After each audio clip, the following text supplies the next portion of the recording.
എൻ്റെ പേര് ആറ്റൂർ സന്തോഷ് കുമാർ. വീട് തൃശ്ശൂർ ജില്ലയിലെ പൂർണ്ണാട്ടുകരയിലാണ്. 3 മില്ലിമീറ്റർ നീളത്തിലും 3 മില്ലിമീറ്റർ വീതിയിലുമുള്ള ലോകത്തിലെ തന്നെ ഏറ്റവും ആദ്യത്തെ രാമായണത്തിൻ്റെ സൂക്ഷ്മ സംക്ഷിപ്ത സംഗ്രഹമാണ് നിങ്ങളിപ്പോൾ കാണുന്നത്. ഈ പുസ്തകത്തിൻ്റെ പ്രത്യേകത എന്ന് പറയുന്നത്, ഈ പുസ്തകം വായിക്കണമെങ്കിൽ ലെൻസ് ഉപയോഗിച്ചിട്ട് വേണം ഈ പുസ്തകം വായിക്കാനായിട്ട്.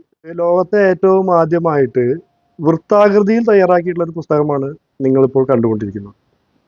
വൃത്താകൃതിയിലുള്ള പുസ്തകം എന്ന് പറയുമ്പോൾ മലയാളത്തിൽ മറ്റു പല സൈസുകളിലും പുസ്തകങ്ങളുണ്ടായിരിക്കാം, പക്ഷേ ഇത്തരം സൈസിൽ പുസ്തകങ്ങൾ നിങ്ങൾ കണ്ടിട്ടുണ്ടാവില്ല. ചരിത്രപുരുഷനായുള്ള അയ്യപ്പൻ്റെ കാര്യങ്ങൾ ഈ മണ്ഡലമാസത്തിൽ നിങ്ങൾക്ക് വായിക്കാനായിട്ട് ഈ പുസ്തകം ഞാൻ മലയാളികൾക്ക് സമർപ്പിക്കുകയാണ്.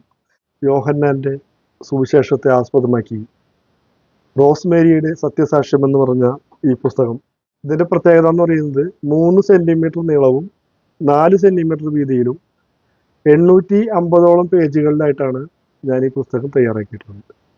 മലയാളത്തിൽ തന്നെ ബൈബിൾ ആസ്പദമാക്കിയിട്ടുള്ള ഏറ്റവും ചെറിയൊരു പുസ്തകമായിരിക്കാം ഇത് എന്നാണ് ഞാൻ കരുതുന്നത്. ബാലശാസ്ത്ര സാഹിത്യ നോവൽ അക്ഷരമുഖി അത്ഭുത കണ്ണാടിയിലെ അക്ഷരങ്ങൾ എന്നാണ് ഈ പുസ്തകത്തിൻ്റെ പേര്. ഇത് മിറർ രൂപത്തിലാണ് ഈ പുസ്തകം രേഖപ്പെടുത്തിയിരിക്കുന്നത്.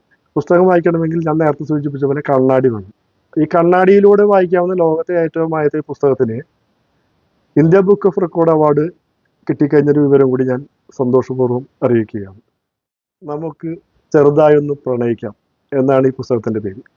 മലയാളത്തിൽ തന്നെ ഏറ്റവും ആദ്യത്തെ 3 സെൻറ്റിമീറ്റർ നീളത്തിലും 3 സെൻറ്റിമീറ്റർ വീതിയിലുമുള്ള കൊച്ചു പുസ്തകമാണ് ഇത്. പ്രണയ സൂക്തങ്ങളാണ്. കുഞ്ഞിരാമായണത്തിൻ്റെ 4 ഭാഷയിലേക്ക് പുസ്തകം തയ്യാറാക്കിയിട്ടുണ്ട്. ഈ പുസ്തകം സംസ്കൃതത്തിലേക്ക് തർജ്ജമ ചെയ്തൊരു പുസ്തകമാണ്. തമിഴിലേക്ക് ഈ പുസ്തകം തർജ്ജമ ചെയ്തിട്ടുണ്ട്. ഇംഗ്ലീഷ് തർജ്ജമ ആണ് ഈ പുസ്തകം. ഹിന്ദിയിലേക്കും ഈ പുസ്തകത്തിൻ്റെ തർജ്ജമ ഉണ്ടായിട്ടുണ്ട്. ലോകത്തിലെ തന്നെ ഏറ്റവും ചെറിയ രാമായണത്തിൻ്റെ 3 മില്ലിമീറ്റർ നീളത്തിലും 3 മില്ലിമീറ്റർ വീതിയിലുള്ള പുസ്തകത്തിൻ്റെ നിരവധി റെക്കോർഡുകൾ ലഭിച്ച ഒരു സന്തോഷം കൂടി ഞാൻ നിങ്ങളോട് പങ്കുവയ്ക്കാൻ ആഗ്രഹിക്കുകയാണ്. എല്ലാവർക്കും നന്ദി, നമസ്കാരം.